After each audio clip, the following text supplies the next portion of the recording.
Gold trusted gold buyers తాకట్టులో ఉన్న బంగారాన్ని విడిపించి ఈ రోజు ఉన్న మార్కెట్ ధరకే కొనబడును.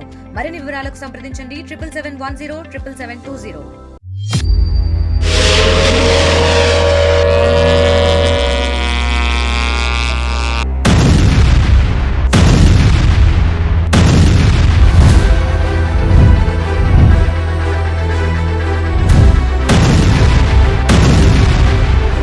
పెహల్గాం దాడులకు ప్రతిస్పందనగా గురువారం రాత్రి భారత నావికాదళం ఐఎన్ఎస్ విక్రాంత్ నుండి బ్రహ్మోస్ క్షిపణులను ఉపయోగించి కరాచీలోని ఏషియాలోనే రెండవ అతిపెద్ద వాణిజ్య నౌకాశ్రయంపై దాడిని నిర్వహించింది.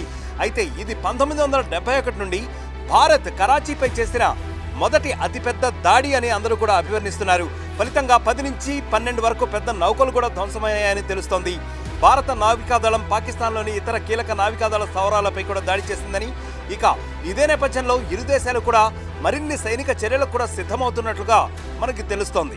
ఉగ్రవాద ముప్పును ఎదుర్కోవడానికి ఉగ్రవాదులు అభివృద్ధి చేసిన మిసైల్స్ ను న్యూట్రలైజ్ చేయడానికి రూపొందించిన ఐఐఐ హార్పీ, హ్యారోప్ వంటి అధునాతన డ్రోన్లను భారతదేశం ఇప్పుడు మోహరిస్తోంది.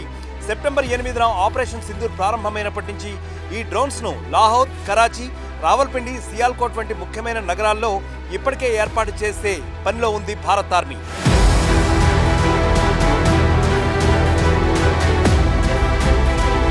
మే 8వ తేదీన భారత సైన్యం ఆపరేషన్ సింధూర్ను ప్రారంభించిన విషయం మనందరికీ తెలిసిందే.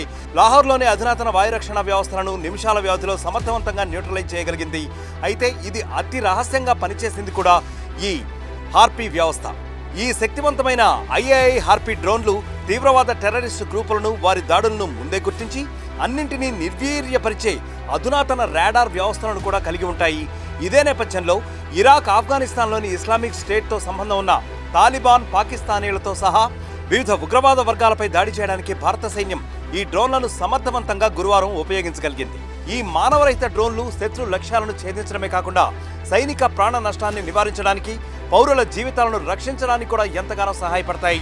ఉగ్రవాద గ్రూపుల ఉనికిని గుర్తించడానికి, వాళ్ళు ఎక్కడున్నారో తెలుసుకోవడానికి, అలాగే తీవ్రవాదుల బెదిరింపులను సమర్థవంతంగా ఎదుర్కోవడానికి, వారి నుంచి విలువైన సమాచారాన్ని రాబట్టడానికి, తిరిగి పొందిన ఆ సమాచారాన్ని ఇంటెలిజెన్స్ వర్గాలకు అందించడం ద్వారా భారత రక్షణ సామర్థ్యాలను మరింత మెరుగుపరచడానికి, అలాగే సైనిక ప్రాణ నష్టాలను తగ్గించడానికి, జాతీయ భద్రతను మరింత మెరుగుపరచడమే లక్ష్యంగా ఈ ఐఐఐ హార్పీ లేదా హ్యారోప్ వంటి ఆధునిక డ్రోన్లను ఇప్పుడు ఇండియన్ ఆర్మీ ఉపయోగిస్తోంది.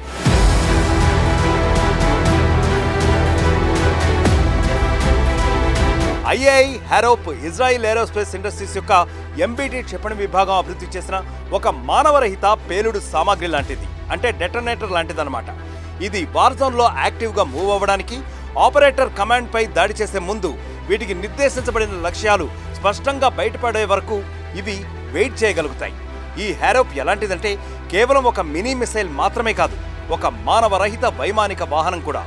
ఇది లాంచ్ ప్లాట్ఫామ్ నుండి ఎంత కాలమైనా శత్రువు కదలికలపై నిఘా పెట్టి వాటికి సంబంధించిన మిషన్లన్నింటినీ కూడా సమర్థవంతంగా నిర్వహించడానికి పనిచేస్తుంది. ఇక లక్ష్యాన్ని గుర్తించిన తర్వాత హ్యారోప్ దానికి ఇవ్వబడిన ఇన్స్ట్రక్షన్స్ ద్వారా ఫ్లైట్ మోడ్కు మారుతుంది. లక్ష్యం ఉన్న ప్రదేశానికి వాయువేగంతో దూసుకెళ్లిపోతుంది. వెంటనే విధ్వంసకరంగా పేలిపోతుందన్నమాట. ఇక ఇది పనిచేసే విషయానికి వస్తే Harop man in the loop control మోడ్లో పనిచేస్తుంది. ఇందులోని remote mission operator electro optical అంటే ఈవో సెన్సార్ని ఉపయోగించుకుని స్టాటిక్ అంటే లేదా కదిలే లక్ష్యాలను ఎంచుకోవడానికి ఆటోమేటిక్గా దీంట్లోని అధునాతన టెక్నాలజీ ఎప్పటికప్పుడు అనుమతిస్తూ ఉంటుంది.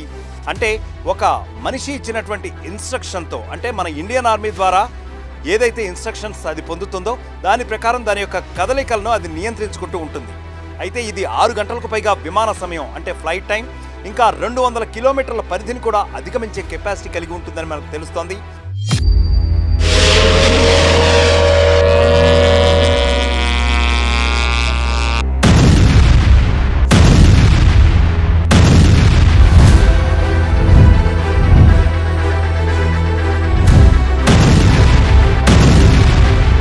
ఇక ఇదే శ్రేణిలో మినీ హ్యారోప్ అని పిలువబడే మరొక చిన్న వెర్షన్ కూడా ఉంటుంది. Joint light tactical vehicle, JLTV technology అంటారు దీన్ని. ఇట్లాంటి స్ట్రాటజిక్ సైనిక వాహనాల నుండి 1 గంట మిషన్ ఎండ్యూరెన్స్తో శత్రు దేశంలో టార్గెట్స్పై ప్రయోగించడానికి రూపొందించబడిన మరిన్ని స్ట్రాటజీస్ని ఛేదించడానికి కూడా ఇది డెవలప్ చేయడం జరిగింది. ఇది 1980 సంవత్సరాల నుంచి సైనిక వ్యూహాలను లేదా ఆర్మీ స్ట్రాటజీస్ని మరింత ఇన్ఫ్లుయెన్స్ చేయడానికి బాగా ఉపయోగపడుతోందని తెలుస్తోంది. ఇటీవల కాలంలో ఈ సుసైడ్ డ్రోన్ లేదా హెరోప్ను ప్రపంచవ్యాప్తంగా అన్ని సైనిక దళాలు కూడా విస్తృతంగా ఉపయోగిస్తున్నట్లుగా తెలుస్తోంది. కీలక సమయాల్లో అనేక విజయాలను కూడా అనేక దేశాలకు ఈ హెరోప్ డ్రోన్స్ సాధించి పెట్టాయి. దీనిని టర్కీలో 2005లో ప్రయోగాత్మకంగా యూకే రక్షణ మంత్రిత్వ శాఖకు సమర్పించినట్లు మనకి రిపోర్ట్స్ వెల్లడిస్తున్నాయి. కానీ కారణం ఏదైనప్పటికీ యూకే చివరికి తమ లోకల్ డ్రోన్స్ని అప్పట్లో ఎంచుకుంది. కానీ మన ఇండియా మాత్రం హెరోప్పై బాగా ఆసక్తి చూపింది. 2007లో 8 నుండి 10 వ్యవస్థలను కొనుగోలు చేయడానికి భారత్ చర్చలు జరిపింది. ఆ తర్వాత 2009లో 10 డ్రోన్ల కొనుగోలుకు సంబంధించి ఇండియా ఒక ప్రకటన కూడా అప్పట్లో రిలీజ్ చేసింది.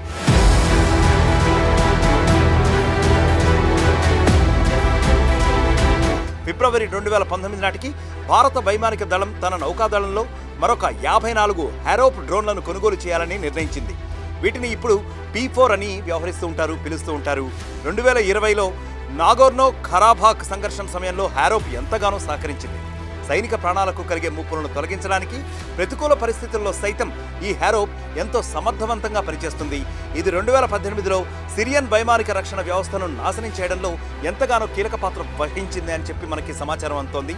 డిసెంబర్ 2024లో సిరియన్ సాయుధ దళాలపై జరిగిన దాడిలో ఈ హెరోప్ చేసిన సహాయం అంతా ఇంత కాదు. ఇటీవలి కాలంలో మే 8వ తేదీ 2025న అంటే నిన్నగాక మొన్న లాహోర్లో పాకిస్తాన్ వైమానిక రక్షణ వ్యవస్థను న్యూట్రలైజ్ చేయడానికి వైమానిక దళం హెరోప్ డ్రోన్లను ఉపయోగించినట్లుగా తెలిసింది. అయితే దీని ఫలితంగా పాకిస్తాన్లోని అనేక విమానాశ్రయాల్లో విమాన రాకపోకలకు కూడా తాత్కాలికంగా అంతరాయం ఏర్పడింది. అయితే ప్రస్తుత పరిస్థితుల్లో పాకిస్తాన్ సైన్యం మాత్రం ఈ చర్యలను ప్రేరేపించి భారత్ వాళ్ళని మరింత రెచ్చగొడుతోందని ఆరోపిస్తోంది. ఇటువంటి చర్యల వల్ల రెండు భారత్ పాక్ అణ్వాయుధ దేశాల మధ్య ఉద్రిక్తతలు మరింతగా పెరిగే అవకాశం ఉందని ఒకవైపు కవ్వింపు చర్యలకు పాల్పడుతూనే మరొక వైపు మొసలి కన్నీటిని కారుస్తోంది పాక్.